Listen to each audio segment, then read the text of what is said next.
Why was everyone staring at her? Maybe it was the way she walked in, quiet, calm, eyes fixed straight ahead like someone who had already survived the worst kind of storm. The Naval Officers Club wasn't used to silence, not on a Friday night. Jazz floated through the air like smoke, soft and steady, mixing with laughter, metals clinking against glass, and stories of deployments told too loud. It was a place for ego and memory, not mystery.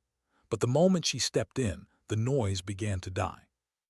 Two military police officers had entered first, boots heavy on marble, clearing a path they didn't understand.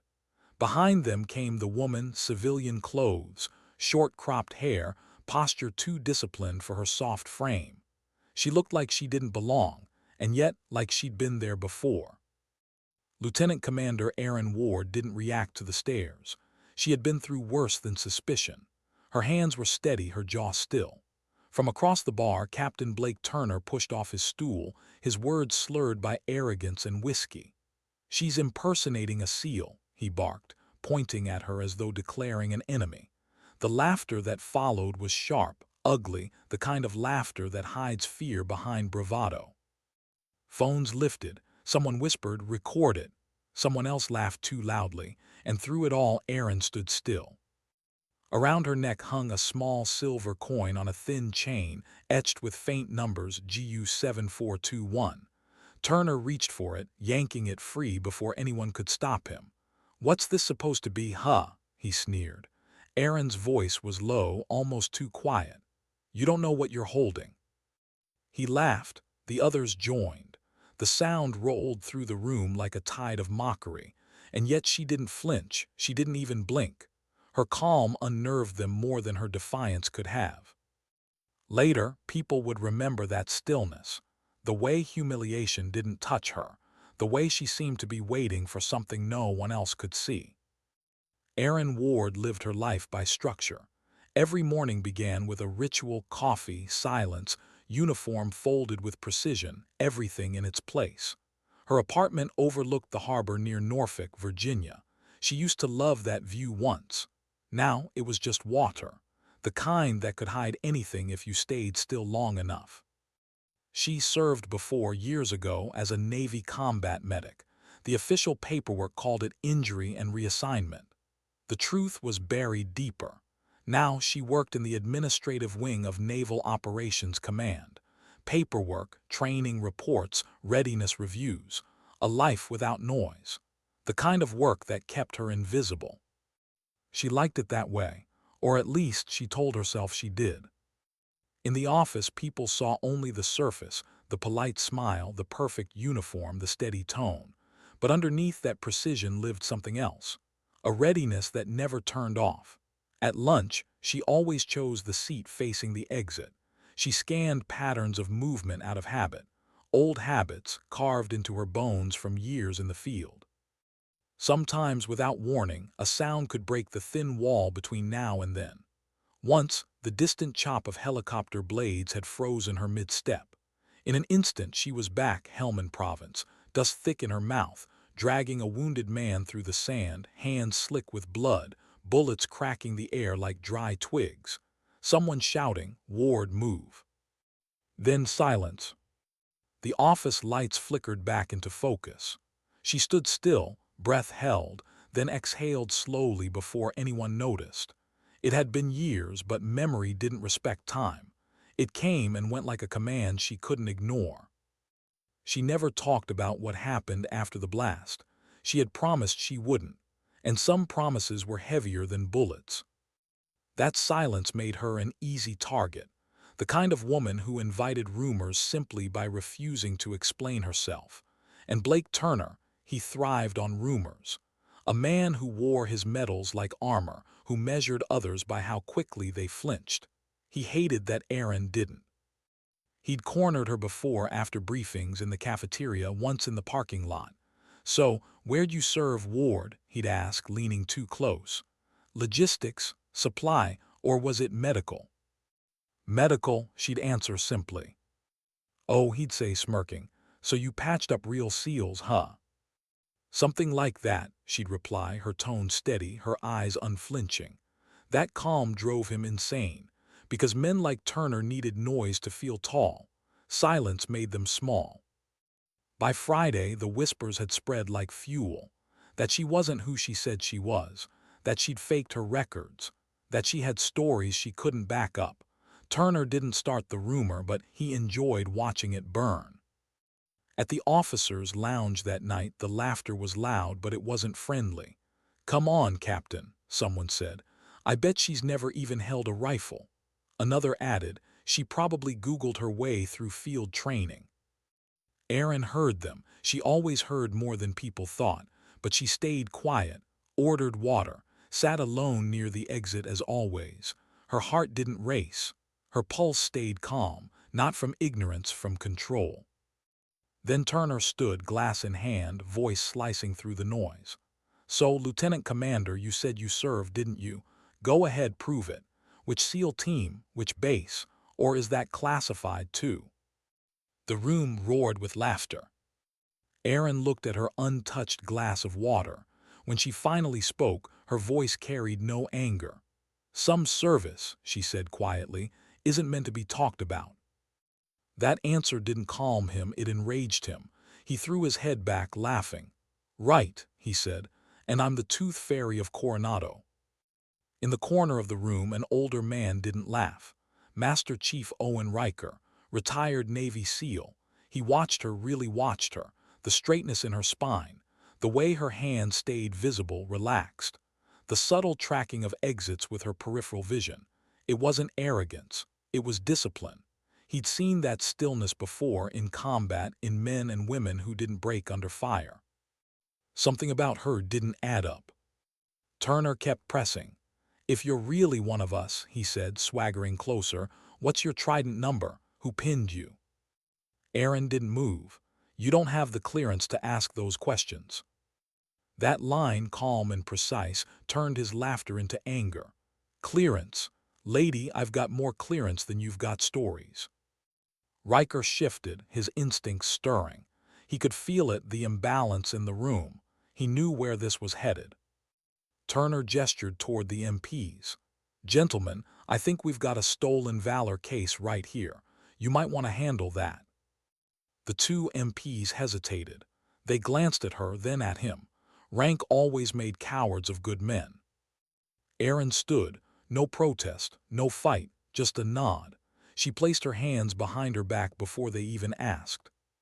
"You don't have to do this," one of them whispered. "It's fine," she said softly. "Let them finish their story."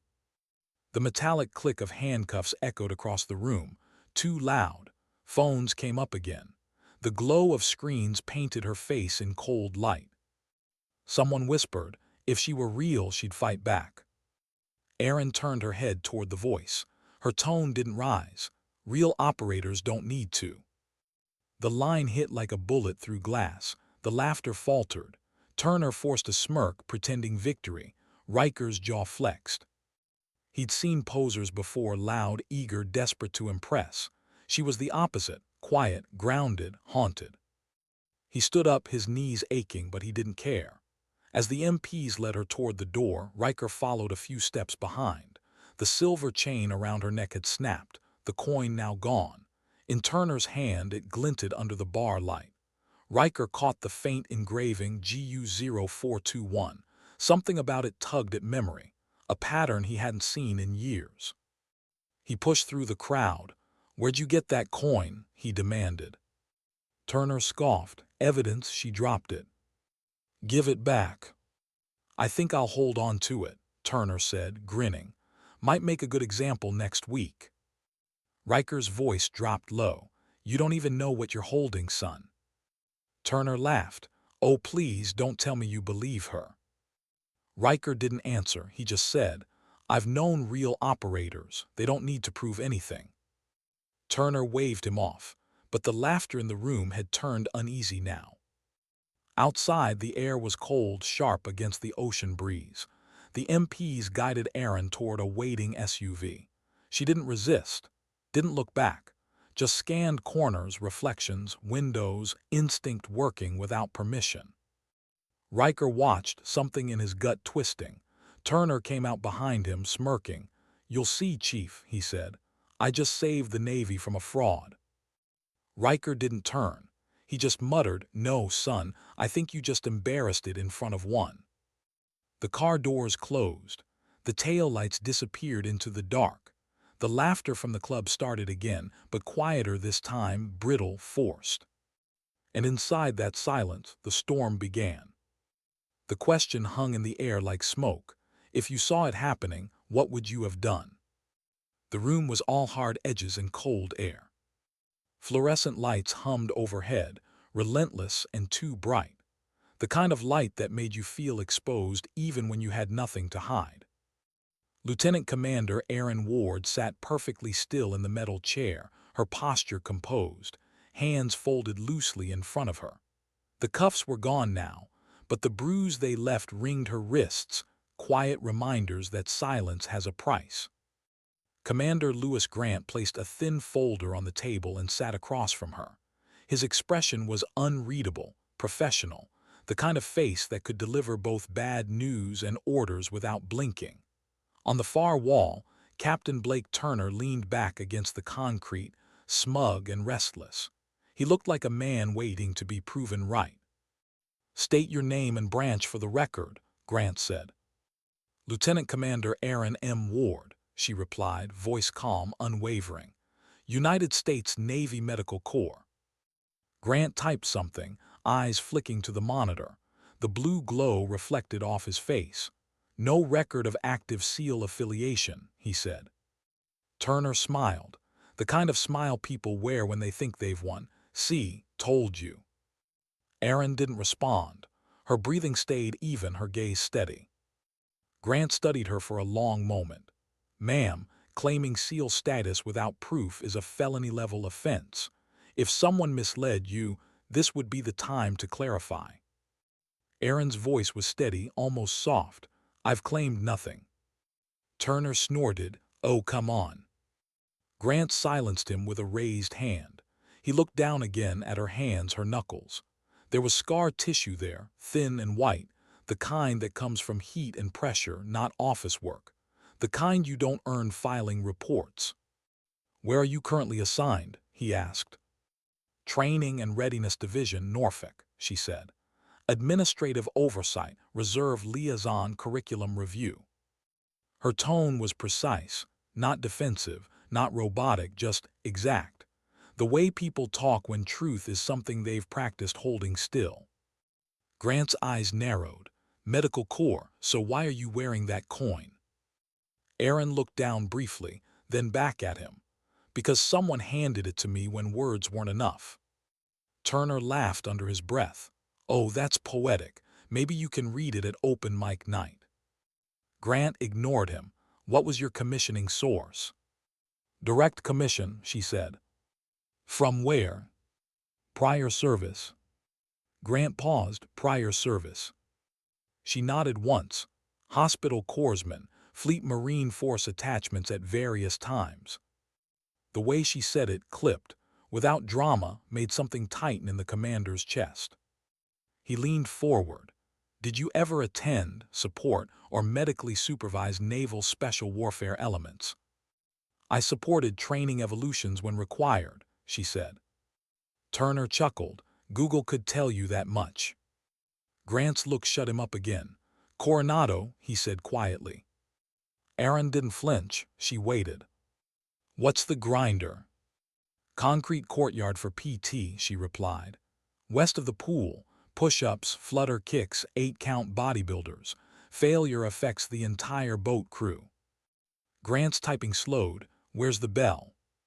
"By the quarterdeck," she said. 3 rings. You place your helmet beneath it when you quit." Turner shifted slightly. His smirk faltered for the first time. "Surf torture," Grant said, almost testing her. "They call it surf immersion now," she said. "Teams link arms at the swash zone. Instructors manage hypothermia risk. The point isn't drowning, it's cohesion." The room grew quieter. Grant's voice came slower now, deliberate. "Log PT. 6-man teams, telephone poles, overhead presses, rotations. Forehead split open if you lose rhythm." Turner forced a small laugh, brittle. She could have memorized all that from a book. Instructors, Grant asked. I won't name instructors, Aaron said. Because you don't know them, Turner said quickly. She turned her head just slightly toward him. Because I don't need to, she said softly. And because dropping names to sound legitimate is the first thing fakes do. Silence pressed into the room like cold water. Grant sat back, med support during Hell Week. Staging zones behind BMS, she said without hesitation. Hot broth, IVs when needed, oral rehydration otherwise, core temp monitoring, watch for immersion injuries, watch the eyes when they stop tracking they're done even if they're standing. Grant stopped typing. He looked at her for a long time. Turner stared too, but with disbelief instead of respect. How does she know that? He muttered. No one answered. What mistakes get people hurt on the O course? Grant asked finally. Impatience and pride, Aaron said. The weaver and slide for life punish both. People rush to beat the clock. That's how you break ankles. Grant's voice softened. And when an instructor asks you a question. She took a breath. The only right answer is Huya, instructor. The silence afterward wasn't disbelief anymore. It was recognition. Turner's smirk had collapsed completely. She's rehearsed this, he said too quickly. Aaron lifted her hand slightly, showing the faint lattice of scars. Trivia doesn't leave marks like these, she said. It doesn't smell like wet neoprene and diesel. Trivia doesn't wake you up at 2 a.m. because someone said your name in a dream. Grant didn't speak. The air had changed. He leaned back, folding his arms, eyes locked on her. He'd done hundreds of interviews. He knew liars, posers, broken men clinging to the fragments of a story. But this was different. She wasn't trying to convince him. She was protecting something. The door opened. A shadow crossed the tile before the man stepped in, older, slower, walking with a cane. Master Chief Owen Riker. Permission to observe, he asked. Grant hesitated, then nodded toward a chair. You can sit, Chief. Riker didn't. He stayed standing. His eyes went straight to Aaron's sleeve, where the fabric had pulled back just enough to show faint ink beneath, small, deliberate, tucked where sleeves could hide it. Not a show tattoo. A mark of service, not pride. Riker swallowed once, then said quietly, That's not a tattoo you buy at a peer shop. Grant followed his gaze. Lieutenant Commander, he said, did you serve with any naval special warfare units? I supported elements when tasked, she said. Did you deploy with them? Sometimes my job took me where they were. Turner groaned. She never answers straight. Grant ignored him. What's a 9-line, he asked. 9-line medevac, she said instantly. Location of pickup, radio frequency, number of patients by precedence, special equipment, number by type, security at pickup site, method of marking, patient nationality and status, NBC contamination. Riker's grip on his cane tightened. Grant stared at her. He lifted the coin Turner had thrown on the table earlier. It glinted under the light. What do these numbers mean to you? They mean someone did their job when I couldn't, she said. Code for what? Grant pressed. Aaron's gaze didn't waver. A history that doesn't help you tonight. Turner pushed off the wall. Or a fake code she made up 5 minutes ago. Riker spoke, voice low, certain. That pattern isn't fake. Turner spun on him. Oh, now the old man's a believer. Riker didn't bite. He spoke to Grant. Sir, she's sitting like someone who already knows what line she won't cross. That's not how fakes sit. That's how people sit when they've signed papers they can't unsign. Grant's fingers tapped the folder once. He studied Aaron again, the stillness, the self-control, the restraint that comes from years of holding something too heavy to drop. Why won't you just tell us where you served? He asked quietly. Because some things, she said, are owed to the dead. The sentence fell like a stone into still water. Grant leaned back. Turner said nothing this time. Riker didn't move, didn't blink. He knew that tone. the voice of someone carrying ghosts carefully enough not to wake them. Grant nodded slowly. "All right," he said finally, "one more thing." He stood and crossed the room. When he came back, he carried a long black case and set it on the table. Two latches clicked open. Inside, disassembled and gleaming under white light, lay a Mk13 Mod 7 sniper rifle, action, bolt, barrel, stock, optic, laid out with surgical precision. "Let's see if our supposed SEAL can handle this," Grant said. Turner's grin returned. "Finally." Erin didn't move at first. Her eyes scanned the rifle, the coin, the faces. Then she said quietly, "Do you want speed or safety, sir?" "Both," Grant said. "Blind?" she asked. Grant raised an eyebrow. "If you prefer." She nodded. "Use my jacket or anything clean." An MP hesitated, then handed her a black knit cap. She folded it neatly and tied it across her eyes. No dramatics, no hesitation, just calm precision. Her hands hovered over the case. She listened, to her own breathing, to the soft scrape of metal as fingertips brushed over parts she knew by sound alone. Then she began. Bolt, action, barrel, each piece found its place like memory finding form, clicks soft and sure. No wrench, no wasted motion. Only the subtle rhythm of someone making something whole again. Riker watched, his throat tightening. "That's not something you learn online," he murmured. Turner shifted. She must have practiced. Erin's hands moved with deliberate grace, barrel fitted flush, stock seated, bolt locked clean. She found the optic by touch, counting rail notches under her thumb, securing it with firm turns. Her movements were efficient, quiet, reverent. Grant didn't interrupt. He watched like a man watching history repeat itself in real time. "Safety on," she said softly, setting the rifle down. "Chamber clear." No one breathed. The hum of the lights was the only sound. Riker stepped forward, the weight of his cane forgotten. "Only operators carry that," he whispered. Turner didn't have a comeback.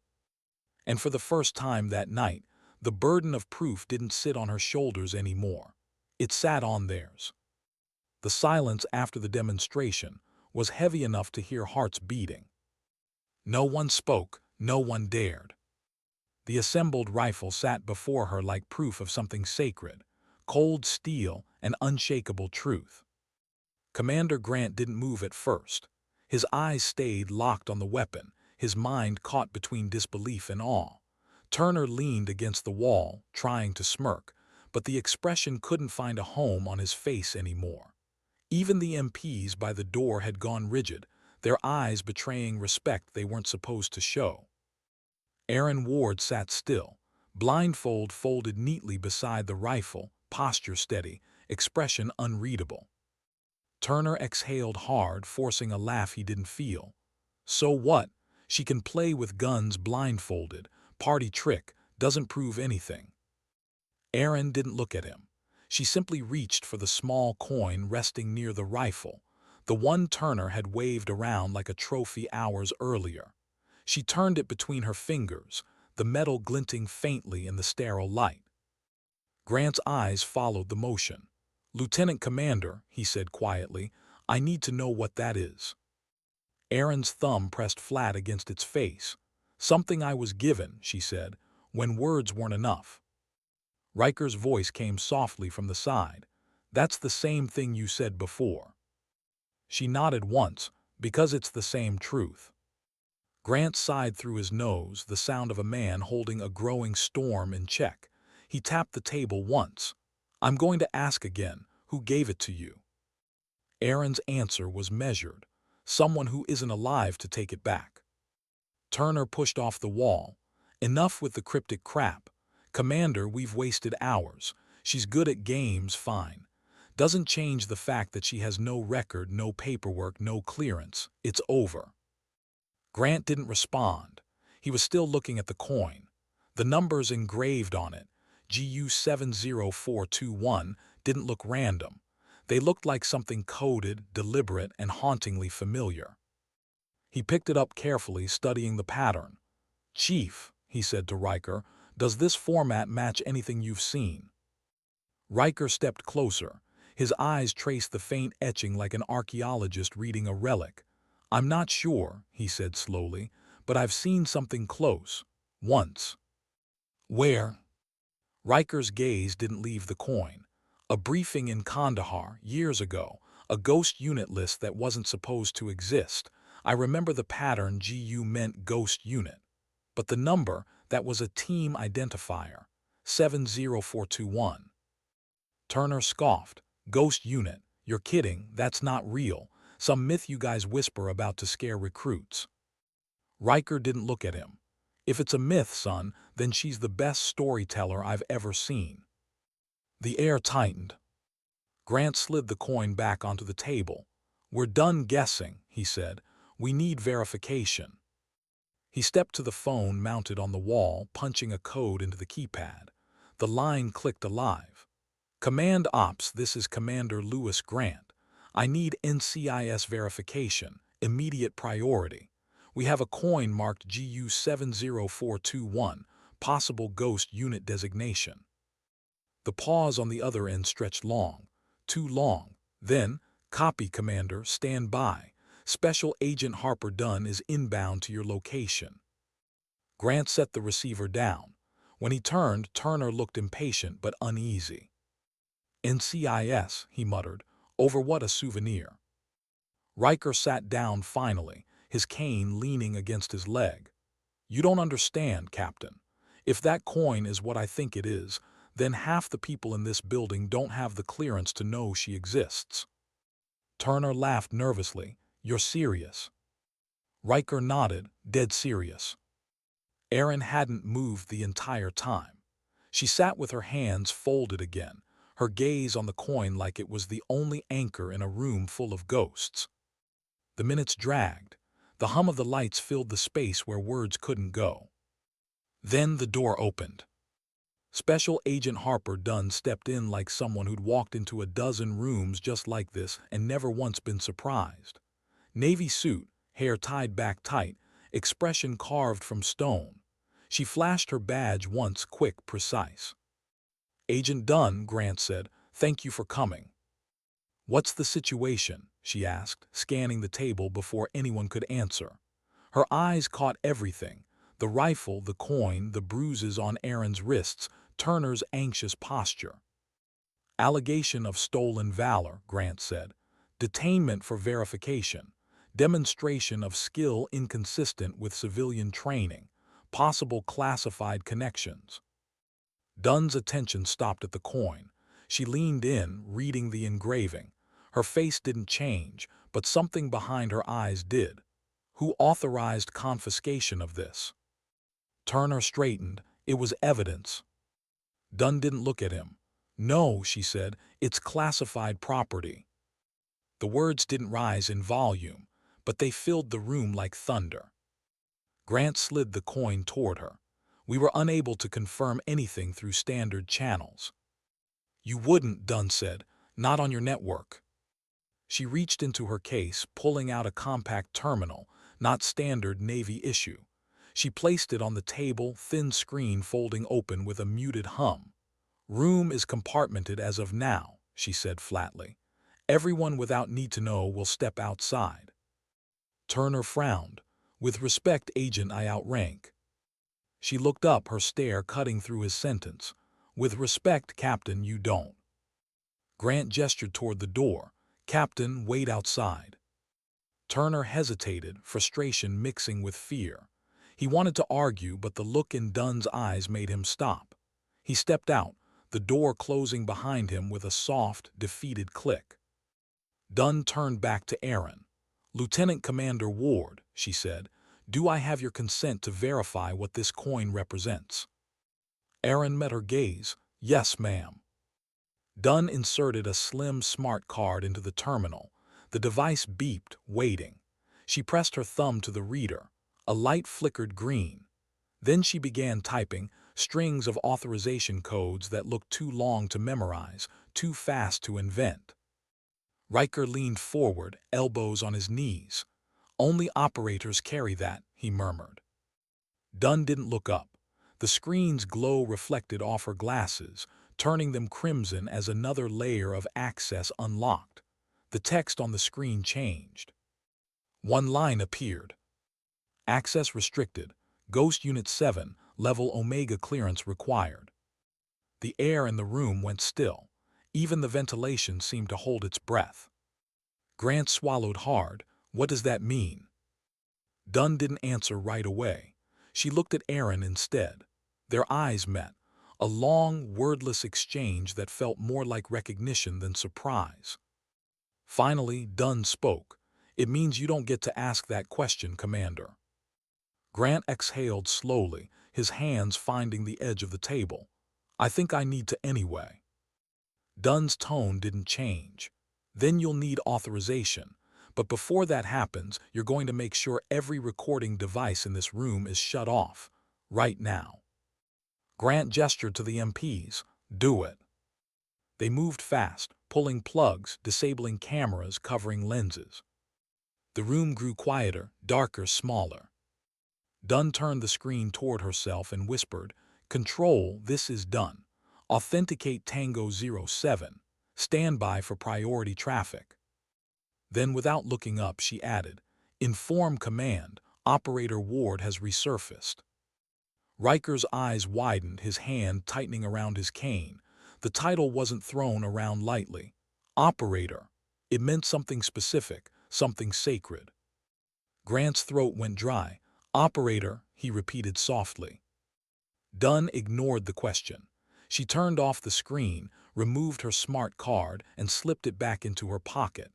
I need this room secured until higher authority arrives. Grant nodded slowly. Who's coming? She didn't look at him when she answered.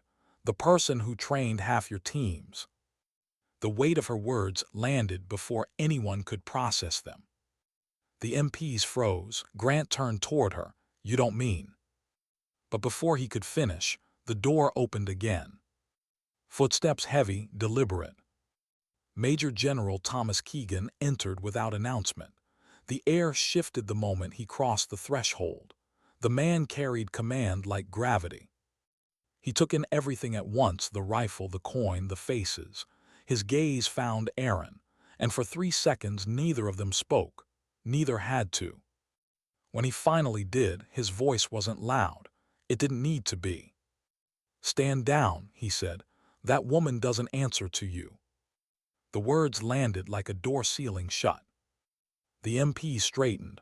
Grant stepped back instinctively. Keegan walked closer to the table, his boots echoing softly against the tile.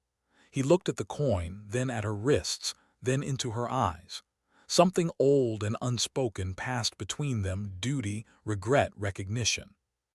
We were told you were unavailable, he said quietly. Aaron inclined her head. Unavailable was the point. The general's jaw flexed. For a moment, he wasn't a man of rank. He was just someone remembering too much.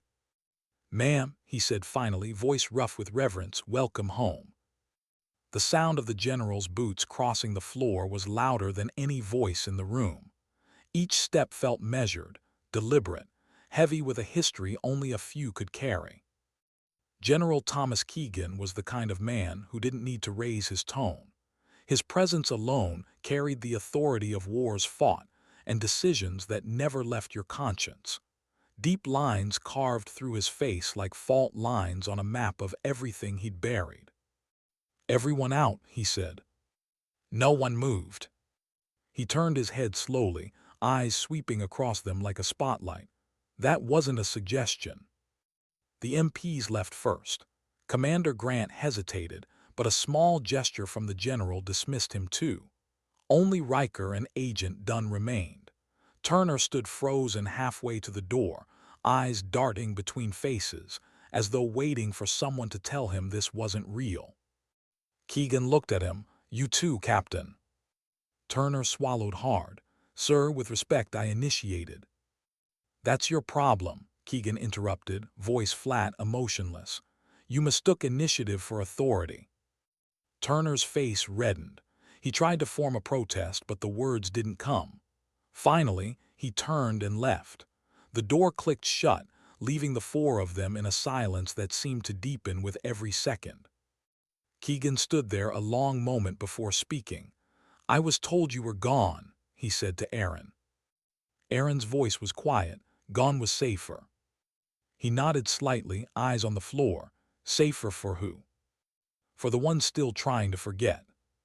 Something in his face softened. He'd seen that kind of pain before, the kind that didn't fade, only learned to walk quietly beside you. Agent Dunn stepped forward. "General, before you proceed, I need acknowledgement that this discussion falls under Omega compartment." "Granted," Keegan said, "and sealed." Dunn tapped her tablet, the screen flashing once, encryption sequence confirmed. Then she stepped back into silence. Keegan finally pulled out a chair across from Aaron and sat. For a moment, neither spoke. The hum of the lights filled the distance between them. "You shouldn't have come back," he said at last. "I didn't plan to," Aaron replied. "Then why are you here?" Her fingers brushed the edge of the table. "Because a man who didn't know me decided I was worth proving wrong." That answer carried no anger, just truth. Keegan leaned back, exhaling slowly. "Turner." Aaron gave a faint nod. "He called me fake." Keegan's jaw tightened. "And you let him." "It wasn't worth correcting him," she said, "until it was." That earned the faintest flicker of a smile from him. "Still the same," he murmured. "Still calm when you shouldn't be." Aaron looked down. Her hands trembled slightly now, not from fear but memory. "Calm doesn't mean fine, sir. It just means trained." Riker had been standing quietly by the wall, watching, listening. He finally spoke. "You two know each other." Keegan looked up. "She trained under my command," he said. "Ghost Unit 7. Riker frowned. "So it's real." Keegan nodded. "Real enough to not exist." Dunn added quietly, "They were a classified support and recovery unit, officially unlisted, cross-branch operatives. Their missions didn't have names, just dates." Riker's grip on his cane tightened. "And she was one of them." Keegan's gaze softened, falling on Aaron again. "She wasn't one of them. She was the medic who made sure any of them came home at all." Aaron's eyes closed briefly. "Not all of them made it." "No," Keegan said softly, "but you did." She looked up at him, and for a heartbeat, the distance between rank and grief disappeared. "Do you remember Sanger Ridge?" he asked. She flinched just slightly, her jaw set. "I remember every sound." Keegan nodded once. "You should. You were the last one conscious." The words landed like a weight she'd carried too long. Riker glanced between them. "What happened there?" Keegan exhaled, rubbing the bridge of his nose. "Classified operation. Humanitarian extraction turned ambush.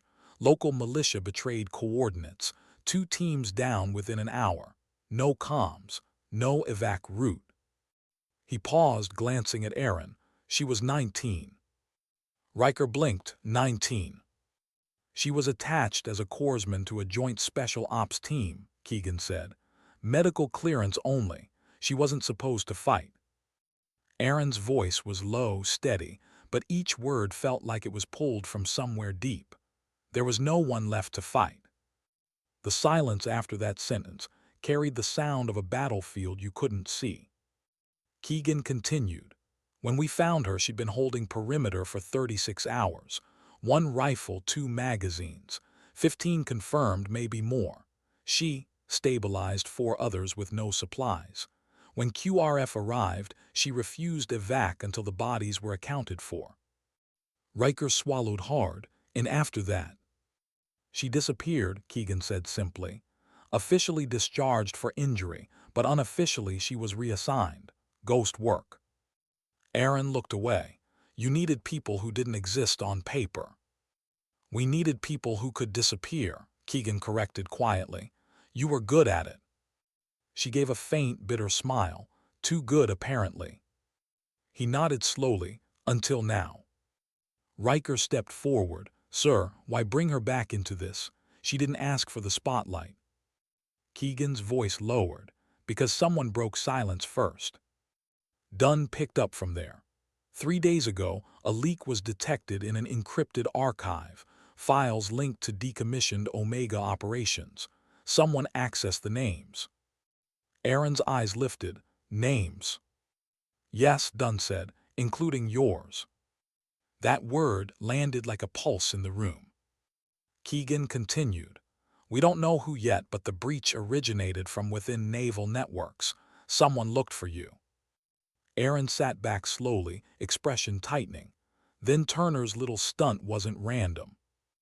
Riker frowned. You think he was part of it? Aaron shook her head. No, he was a pawn. Someone whispered the right rumor into the wrong ear. Dunn nodded. To draw you out. Keegan's jaw clenched, and it worked. The realization hung between them, heavy, unspoken. Aaron's eyes fell on the coin again. So that's what this was about. The coin wasn't just recognition, it was traceable. Dunn nodded grimly. It carries a micro tag, Cold War tech, designed for recovery in deep ops. We didn't know any of the old units still had them. Aaron smiled faintly. We kept one thing from each mission. It was never about tracking, it was about remembering. Keegan's voice softened. But now someone's remembering you. Aaron took a long breath. Then someone's planning something. The general stood, packing slowly. We can protect you, but we need to know what you still have. Any logs, records, files. She shook her head. I burned it all, everything but that coin. Keegan looked at her, sadness flickering behind the steel in his eyes. You always did take orders too literally. Not always, she said. That almost made him smile, almost. Then Riker asked the question no one else wanted to. Sir, what kind of missions did Ghost Unit run? Keegan paused, the kind of pause that means you're weighing what truth costs to tell. Extraction, recovery, silence, he said finally. We went where diplomats couldn't and soldiers shouldn't. When things went wrong, they sent ghosts. Riker's voice was soft, and she. Keegan nodded toward Aaron. She brought them home. Aaron looked down, most of them. Keegan's eyes softened, more than most. The room fell quiet again. Finally, Dunn's voice broke the silence. Sir, protocol says we relocate her immediately. Aaron's head lifted. To where? Secure facility, Dunn said, until the source of the breach is contained. Aaron shook her head. No, if someone's looking for me, hiding just paints a bigger target. Keegan's tone hardened. This isn't optional. She looked him in the eye. With respect, sir, I didn't survive this long by waiting behind locked doors. Something fierce and familiar sparked between them, the same fire that had gotten her through Sanger Ridge. Keegan exhaled. You never learned when to quit. She smiled faintly. That's what you trained me for. Riker watched, silent, realizing he was witnessing something no classroom or briefing could ever teach, the weight of duty, paid in silence. Finally, Keegan leaned forward, lowering his voice. If they're coming for you, we'll know soon, but until then we move quietly. You keep your head down, no contact outside secure lines. Aaron nodded, understood. Keegan turned to Dunn. You'll coordinate her protection. She doesn't leave your sight. Yes, sir. He stood, adjusting his jacket. For a moment his expression softened again. Ward, he said quietly, there are people who still talk about what you did out there. They think you're a myth. Aaron gave a small, tired smile. Let them. Myth is safer than memory. Keegan nodded. Maybe, but myths don't bleed.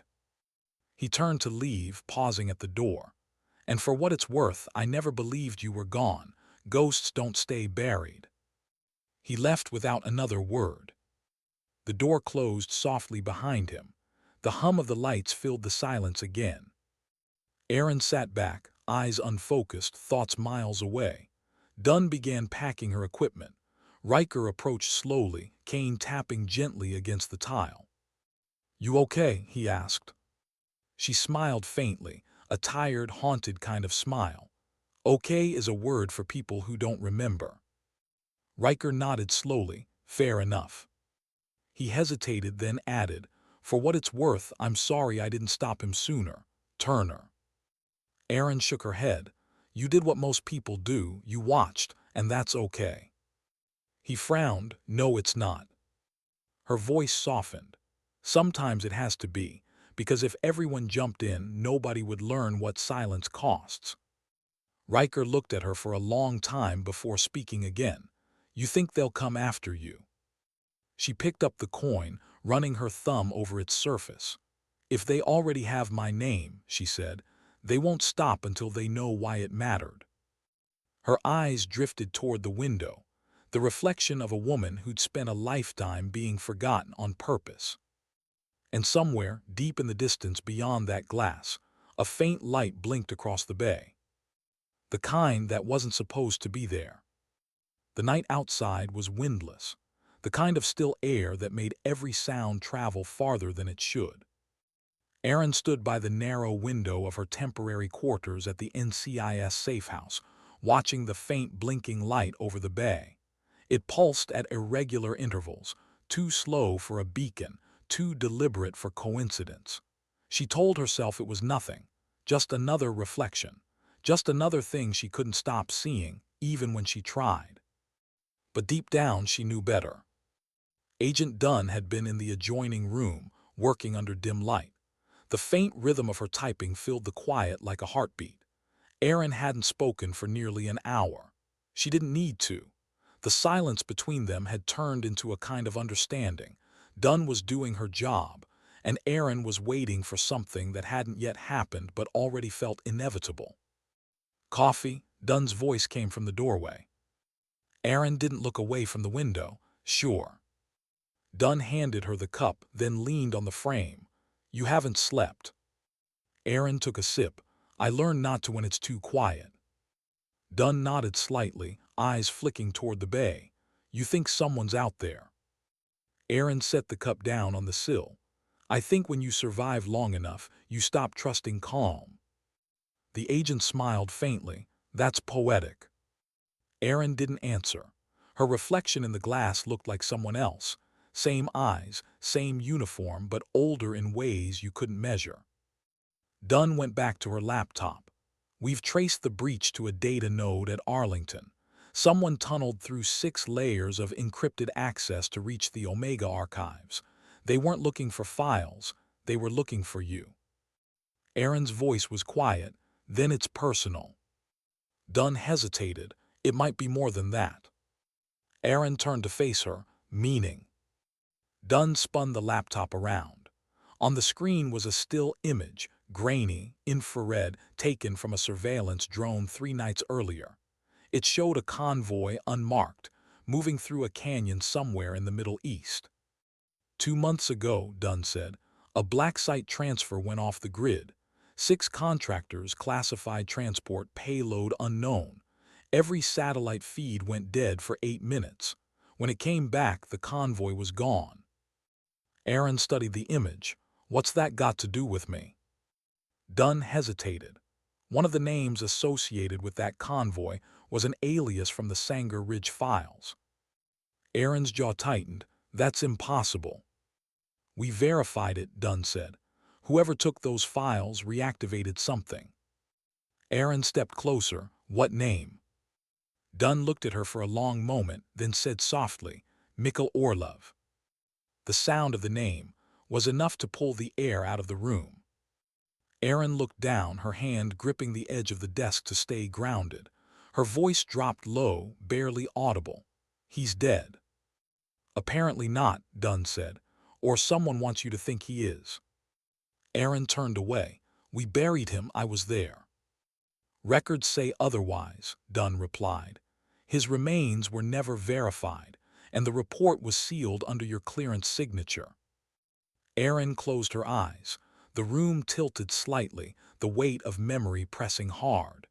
He wasn't supposed to be on that mission. He volunteered when one of ours got injured.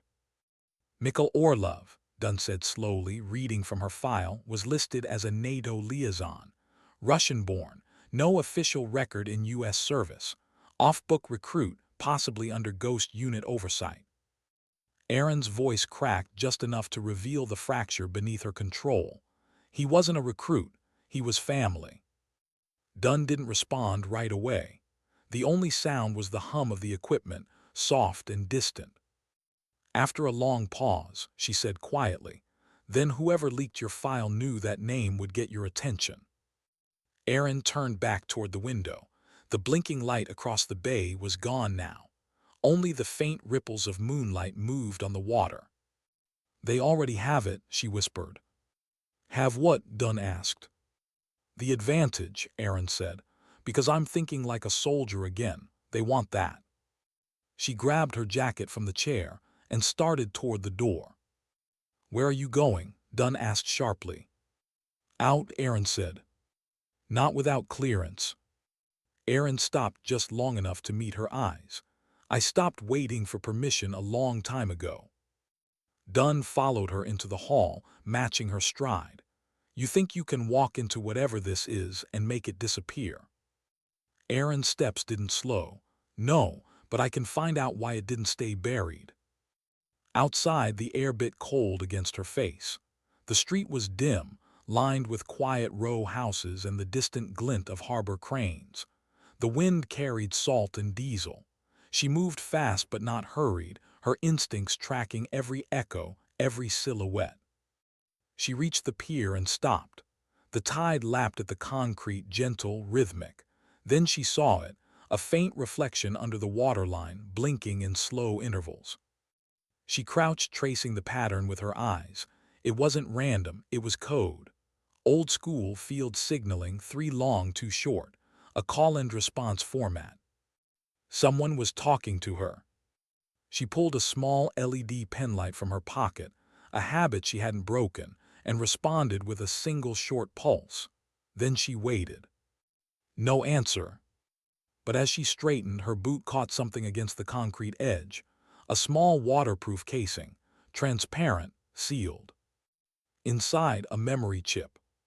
She turned it over in her hands, heart beating faster than she wanted to admit.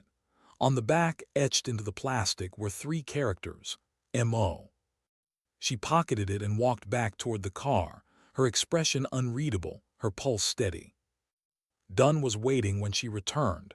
"You found something," she said flatly. Aaron placed the chip on the table. "He left this." Dunn stared at it. "We can't verify that yet." Aaron sat down. "Then let's find out." They loaded the chip into a secure reader, isolating the device from the main system.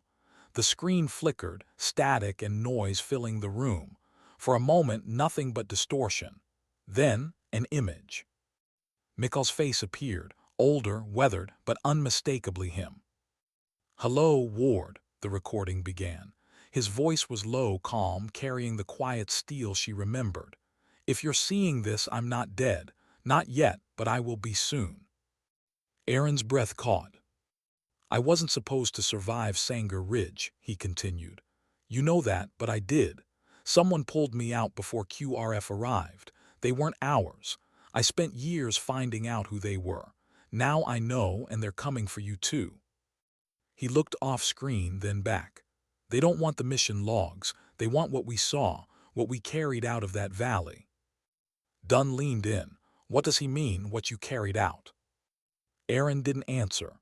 She was frozen, eyes locked on the man who shouldn't exist. Mikkel's voice cracked near the end. "You told me once that silence was safer. You were wrong, Aaron. Silence is what they count on. Don't give them that. Finish what we started." The screen went black. The room stayed quiet long after the video ended. Dunn exhaled. "He's alive." Aaron shook her head slowly. "No, he recorded that for me to believe he was, but he's dead." "Then who sent this?" Aaron's gaze was distant. "Someone who wants me to follow the trail." Dunn folded her arms. "And you will." Aaron nodded once. "Because that's what they're counting on." The weight of her words lingered. Dunn straightened. "We'll trace the metadata if there's a signal embedded." The lights flickered, once, twice. Then the power cut out. The room plunged into darkness. Dunn reached for her weapon, moving toward the window. Backup generator should have kicked in. Aaron whispered, "Don't." "What?" "Movement outside," she said quietly. They stayed still. The sound of tires crunching on gravel reached them from the driveway. Then a car door, another, boots, multiple. Dunn moved to the wall, pressing the silent alarm on her watch. Aaron crouched beside the desk, eyes adjusting fast to the dark. The faint glow of a flashlight beam cut through the window blinds. Aaron's whisper barely carried, "That's not NCIS." The door burst inward. Two figures in black tactical gear entered, weapons raised. Dunn fired once, dropping the first with a shot to the shoulder. The second returned fire, rounds slicing into the drywall. Aaron grabbed the overturned table, using it as cover.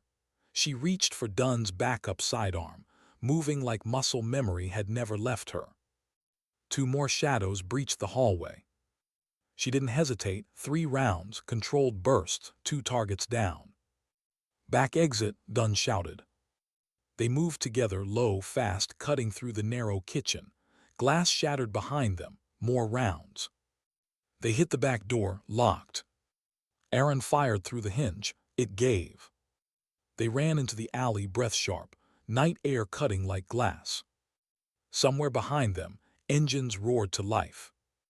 Dunn spoke between gasps. How did they find us?" Aaron didn't answer. Her eyes flicked to the coin hanging from her neck. She pulled it off, threw it into the waterway beside the alley. The splash was small, but it sounded final. "They didn't trace the chip," she said quietly. "They traced me." They kept moving through dark streets, shadows slipping through shadows. The city slept around them, unaware that ghosts had come back to life. When they finally stopped under the dim glow of an old warehouse dock, Dunn leaned against a pillar, catching her breath. Aaron stood by the edge, staring at her reflection in the black water. Dunn said softly, "You're bleeding." Aaron looked down, her sleeve torn, blood spreading slow from a graze. She pressed a hand over it, expression calm. "You okay?" Dunn asked. Aaron didn't answer right away. Her gaze stayed on the rippling reflection. Then she whispered, almost to herself, "I should have stayed gone." The night had teeth. Wind scraped across the docks, whispering through rusted chains and the hollow bones of forgotten ships.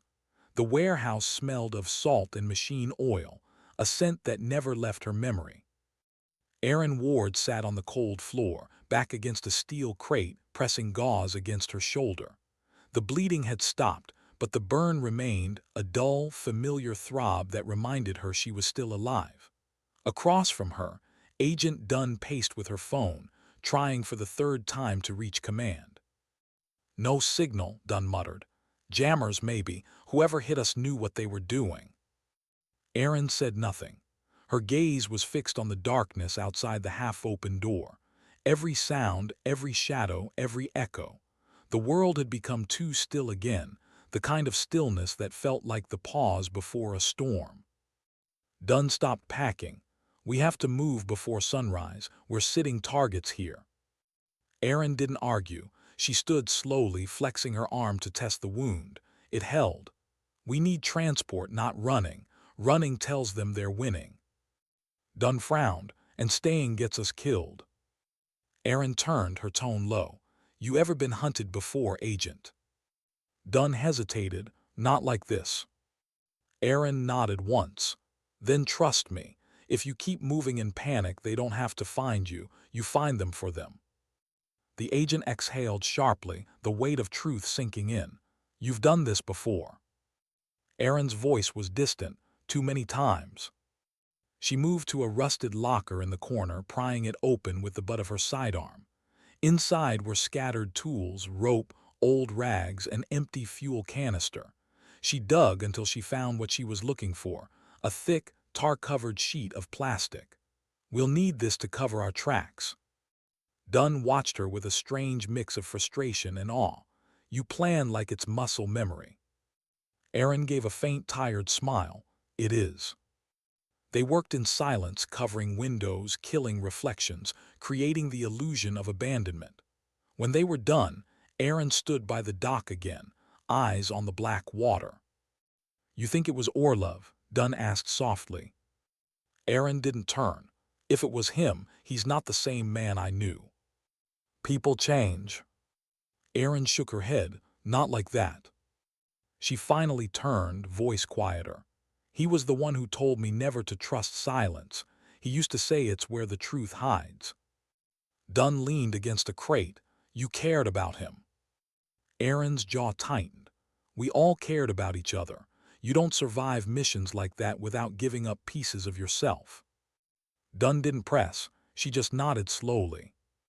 Aaron's gaze shifted to the far wall where an old nautical chart hung under glass, faded, edges curled. Her eyes traced the coastline, the inlets, the familiar curve of the Chesapeake. "There's a communications relay 2 miles east," she said. "If the jammer's directional, we can bypass it from there." Dunn checked her weapon. "Lead the way." Aaron didn't move. Her eyes were far away, somewhere between past and present. "What is it?" Dunn asked. Aaron's voice was low. "We used to call this phase the echo. When you're being hunted, there's a moment before contact where you can almost feel the world bending toward you, like sound bouncing off water. You don't see them yet, but they're close." Dunn looked toward the door, pulse rising. "Then we better move before the echo finds us." They slipped out through a side exit, moving along the edge of the docks, sticking to shadows. The wind carried the faint hum of ship engines somewhere in the distance. Every step felt like memory replaying itself, night patrols in hostile valleys, heartbeats syncing with the rhythm of danger. Aaron's body remembered before her mind could.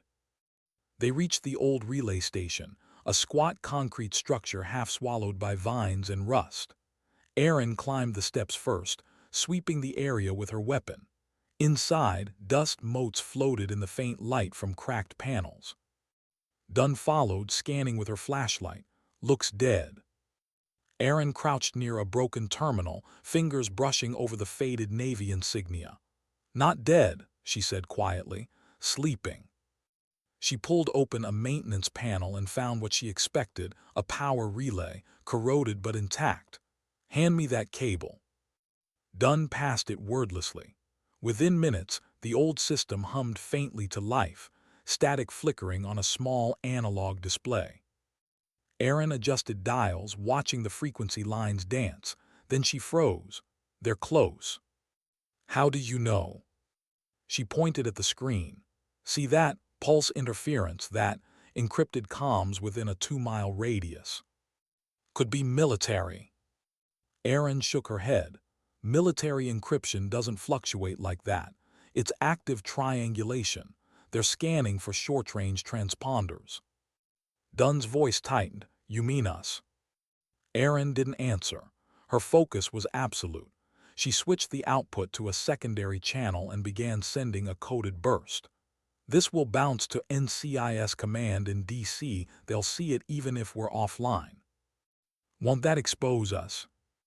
Aaron's expression didn't change. "We're already exposed." The signal went through, one short pulse, then 2 long.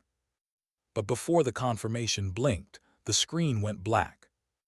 Then came the sound, a soft click outside, the kind that doesn't belong in nature. Dunn mouthed, "Trip sensor." Aaron gestured toward the far wall, signaling silent movement. They slipped behind stacked crates as footsteps approached from the main door. 1, 2, 3. Aaron drew her sidearm. Dunn mirrored. The first figure entered, sweeping a flashlight beam across the floor. Tactical gear, face mask, suppressed rifle. Then another. Then a third. Aaron waited until the second man passed the threshold. Then she moved. A single motion, clean, efficient. 2 shots. The light dropped, the body fell. Dunn fired next, 1 round, center mass. The third man went down hard. The last one fired wildly, glass shattering, echoes crashing through the room. Aaron ducked, returned fire. The silence afterward was sharp, ringing. Then nothing. She waited, counted heartbeats, then stood slowly. 3 bodies, no insignia, no markings. But one of them wore a patch black, stitched in gray thread, a symbol she hadn't seen in years. A serpent coiled around a dagger. Dunn crouched beside it. Who are they? Aaron's breath caught. They used to work for us. Dunn looked up sharply. Us. Aaron nodded, voice hollow. Ghost Unit's shadow cell, the ones who cleaned the messes we couldn't. Her hand brushed the patch. The stitching was newer. They've been reactivated. Dunn frowned. By who? Aaron didn't answer right away. She pulled the helmet from one of the downed men, turning it over. Inside, etched into the lining, were 3 letters ORV. Her pulse slowed, her face changed. Orlov, she whispered. Dunn's voice broke the silence. If he's alive. Aaron stood slowly. Then he's running the hunt. The realization hit like a wave. The man who had once saved her, now leading the ones sent to kill her. Dunn's voice was careful. You can't face this alone. Aaron looked at her. I already am. She picked up one of the fallen rifles, checked the magazine, and slung it over her shoulder. Dunn grabbed her arm. Stop. If you go after him, you'll lose the only people still trying to keep you alive. Aaron's voice was calm but cold. They tried that before. Dunn held her gaze. You're not the same soldier anymore. Aaron smiled faintly. No, I'm the one who remembers why we fought. She turned toward the open door. Dawn was starting to edge over the horizon, pale gold light spilling across the cracked concrete. Dunn called after her. What are you going to do? Aaron didn't stop walking. Find the man who taught me to fear silence and ask him why he broke it. The light caught the edge of her face, tired, scarred, resolute. And as she disappeared into the morning haze, the agent finally understood what General Keegan had meant. She wasn't just a survivor. She was the kind of soldier who haunted history, one of the ghosts that never stayed buried. It had been 2 days since the attack. 2 days since the gunfire in the relay station, since the bodies on the concrete, since she'd said Orlov's name out loud and made it real again. Now she was moving again through a city that didn't know it was holding its breath. Washington, D.C. at dawn, quiet streets washed in gold. The marble of monuments still gleamed like it remembered glory, but to her, it all looked fragile, too clean for the kind of world she'd lived in. Aaron Ward walked like someone who knew every exit. Civilian clothes, hood up, posture straight but unassuming. The scars on her shoulders still burned when she breathed too deep. She ignored it. Pain was background noise now. She had one lead, a name buried inside a defense contractor's digital trail, Arcturus Systems. A front she remembered from a long time ago, back when Ghost Unit had been operational. Officially, it had dissolved 15 years ago, but nothing in their world ever truly dissolved. The file on the memory chip had mentioned an Arcturus satellite relay in Virginia. If Orlov had rebuilt anything, it would be there. She reached Union Station by sunrise, blending into the commuters. She didn't rush. She never rushed. Moving too fast meant standing out. She found a corner table in a coffee shop across from the terminal, ordered tea, and waited. Every soldier learns patience. Every operator learns silence. She mastered both. Then she saw him. Not Orlov, but someone from another life. A man in his 50s, worn and weathered, moving through the crowd with careful eyes. His name came to her instantly. Chief Riker. He spotted her too, though he did his best to hide the recognition. He walked right past her table, dropped a folded newspaper on it, and kept going. She waited 3 full minutes before opening it. Inside, a note. Don't go to Arcturus, he's not alone. Under it, an address. She memorized it, then slipped the note into her jacket, eyes flicking toward the street. She didn't know who was watching anymore, but she knew someone was. The address led her to a warehouse complex outside Quantico. Industrial, empty-looking, but too clean. She parked 2 blocks away, approached on foot, keeping low. The building's perimeter cameras were military-grade, invisible to civilians, obvious to her. She smiled faintly. He still uses the same playbook. Inside, the warehouse was dark, lit only by streaks of morning sun cutting through the dust. Rows of crates marked with foreign cereals. Russian, Turkish, American, all blurred lines. And at the center, him.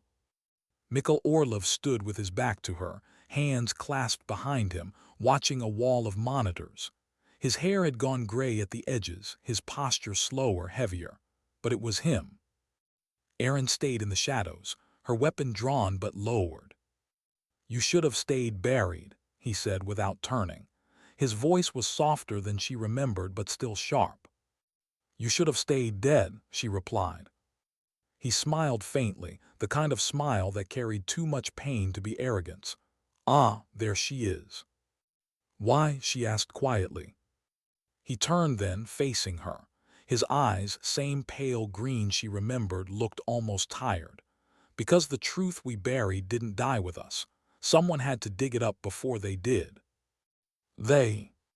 He gestured toward the screens.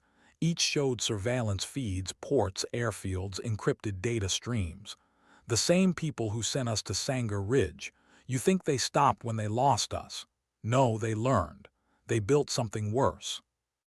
Erin stepped closer, weapon steady. "You're talking in circles." He chuckled softly. "I've missed your impatience." "Answer the question, Mikko." He looked at her long and hard, then sighed. "After Sanger, I woke up in a cell in Belarus. They pulled me out before extraction. I thought it was an enemy camp. It was. It was ours. Our Black Ops division, restructured, privatized under a dozen false flags. Arcturus was their shell."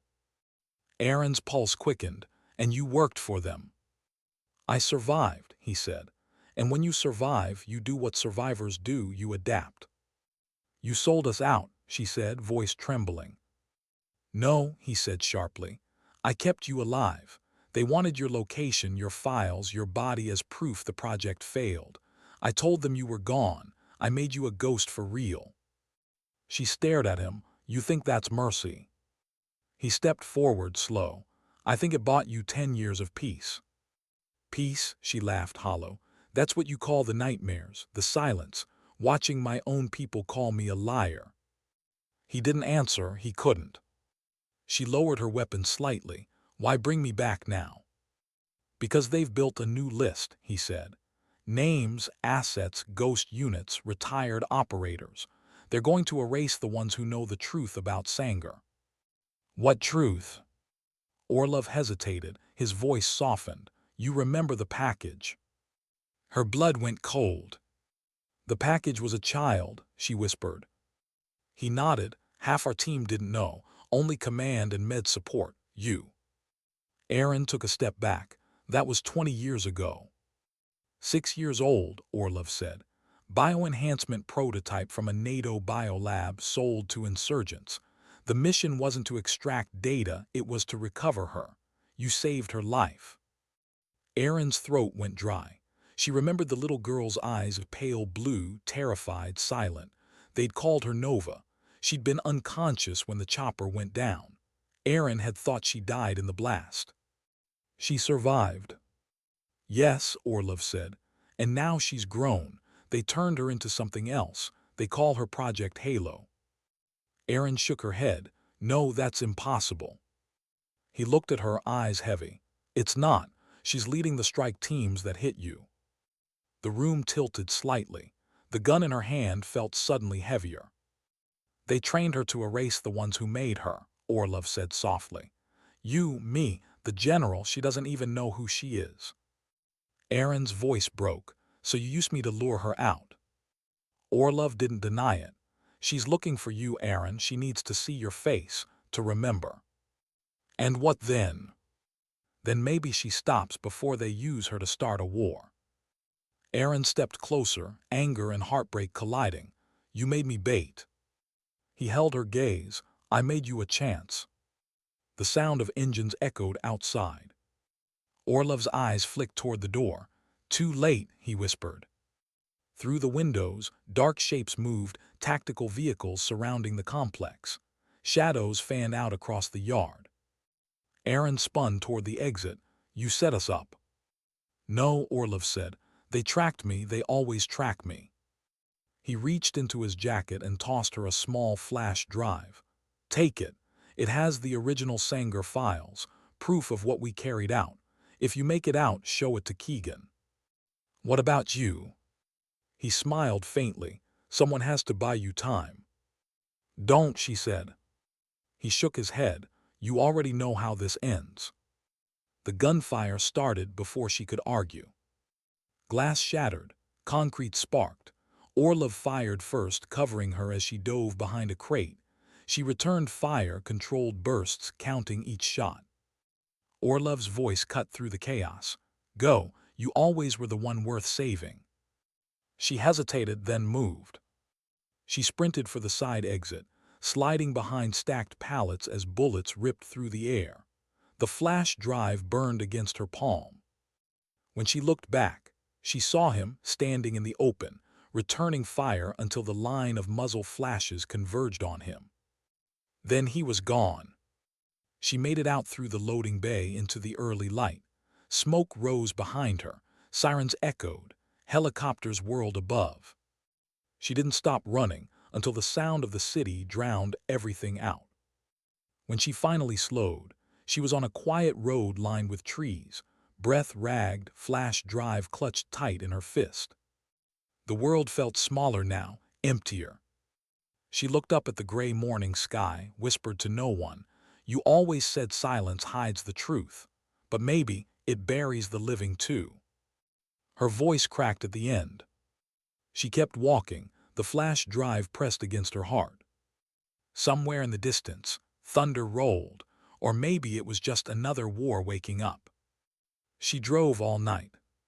Through back roads, over bridges, past cities that never really slept. The flash drive sat on the dashboard, glowing faintly in the light of passing headlights. She didn't know what was heavier, the drive in her pocket or the ghost of the man who'd given it to her. By dawn, she reached the base perimeter outside Arlington. NCIS checkpoints were on high alert. Drones circled. Everything felt tighter, colder. The breach, the attacks, all of it had shaken command to its core. Erin Ward walked through the main gate alone, no escort, no backup. Her clothes were streaked with dust and blood, her face unreadable. She carried no weapon, only the flash drive.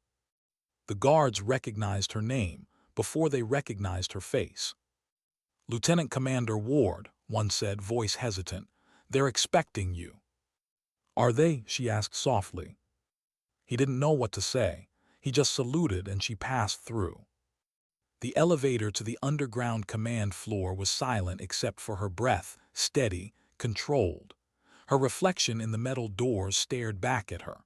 A soldier, a ghost, a woman who'd carried too many promises that no one remembered. When the doors opened, General Keegan was waiting. He looked older, or maybe it was just the light. He dismissed the aides with a small gesture. When the room emptied, his voice came low. "You shouldn't have gone after him alone." "I didn't plan to," she said. He studied her, "But you did." Aaron placed the flash drive on the table. "He's dead." Keegan's eyes didn't move. "I assumed." "He saved me," she said quietly, "again." Keegan looked down at the drive, the small, ordinary thing that carried 20 years of ghosts. "Is that what I think it is?" She nodded. "Sanger Ridge, the full op." He stared at it for a long time, like it was a live grenade. "You understand what happens if this goes public?" "Yes," she said. "That's why I brought it to you." He looked up, tired and wary. "You still trust me?" She met his eyes. "I trust who you used to be." He winced slightly. It was a fair answer. Keegan sat down, gesturing for her to do the same. "You know, I told them you were gone, years ago. I signed the file myself, said you died in transport.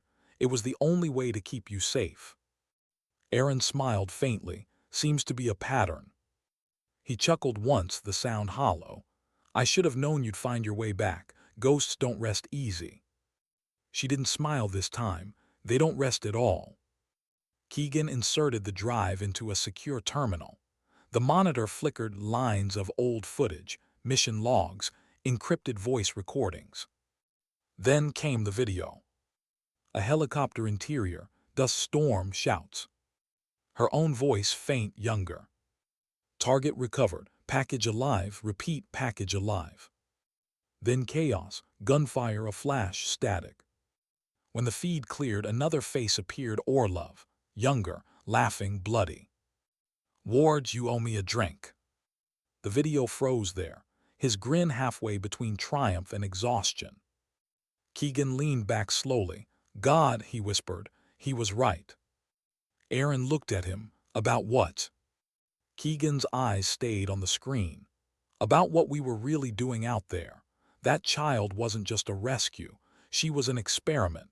They were testing DNA adaptability for hybrid field units. Sanger wasn't an accident, it was cleanup. Aaron's stomach turned. You knew. He shook his head. Not until later. By then, half the files were gone, transferred to private contracts. We thought we'd buried it. You didn't bury it, she said quietly. You built on top of it. Keegan didn't deny it. He just whispered, and now it's awake again. Aaron stepped closer to the table. We have to stop it.